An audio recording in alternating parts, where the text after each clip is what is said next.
लखनऊ की पुरानी बस्ती में एक छोटा सा घर था जहां सावित्री देवी अपने इकलौते बेटे अंकुर के साथ रहती थीं। पति राम शरण जी रेलवे में क्लर्क थे, ईमानदार और सरल स्वभाव के। परंतु किस्मत को कुछ और मंजूर था। एक रेल दुर्घटना में राम शरण जी का निधन हो गया और तभी से सावित्री एक साथ माँ और पिता दोनों बन गईं।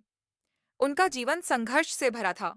सुबह मोहल्ले के बच्चों को ट्यूशन पढ़ाना, दोपहर में मंदिर में फूल मालाएं चढ़ाना और रात को कपड़े सिलना। सब कुछ सिर्फ अपने बेटे अंकुर के लिए, जिसे वह दुनिया से भी ज्यादा चाहती थीं। अंकुर होशियार था, पढ़ाई में तेज, स्वभाव में शांत, माँ की हर बात मानता।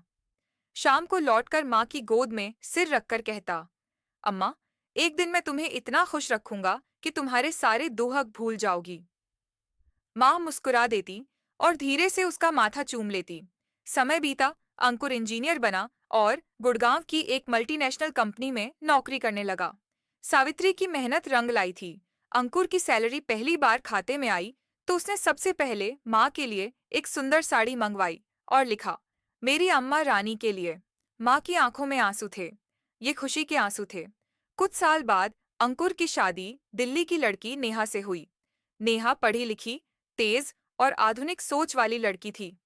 शादी के शुरुआती दिनों में सब कुछ अच्छा चला।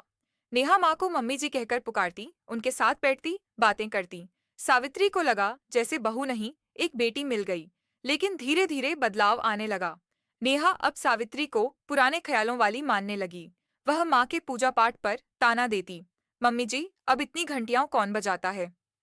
माँ चुप रह जाती। टीवी पर धारावाहिक देखते हुए नेहा चैनल बदल देती।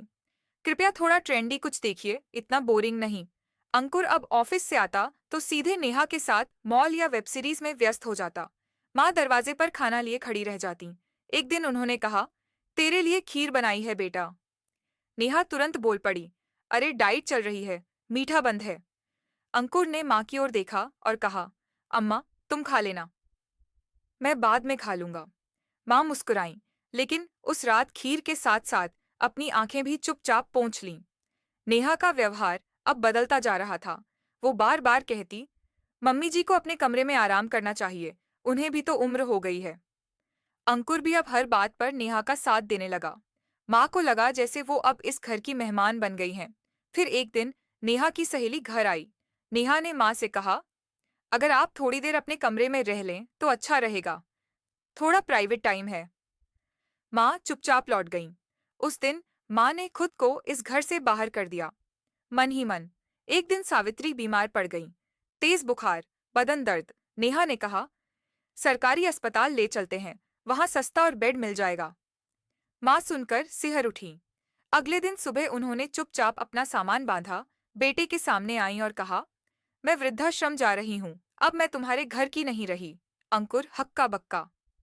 अम्मा, क्या कह रही हो। माँ ने हल्की मुस्कान के साथ कहा, घर दीवारों से नहीं, अपनेपन से बनता है, और जहाँ अपनापन न हो वहाँ माँ भी मेहमान बन जाती है। माँ वृद्धाश्रम चली गईं। वहां उन्हें सुकून मिला, न ताने न तिरस्कार। वहीं की खिड़की से रोज गुलमोहर के फूलों को देखती और भगवान से बेटे की सुख शांति के लिए प्रार्थना करती। वहां उन्हें और भी माताएं मिलीं। सबकी कहानी एक सी थी। फिर एक दिन अंकुर वृद्धाश्रम आया, माँ के पैरों में गिर पड़ा, रोते हुए कहा, अम्मा, मुझे माफ कर दो, नेहा अब अलग हो गई है, मैं तुम्हारी कदर नहीं कर सका। माँ ने उसके सिर पर हाथ रखा और बस इतना कहा, बेटा, खाना खाया। अगले दिन अंकुर फिर आया, माँ को वापस ले जाने। माँ तैयार थीं, लेकिन वृद्धाश्रम की डायरेक्टर ने एक दस्तावेज थमाया।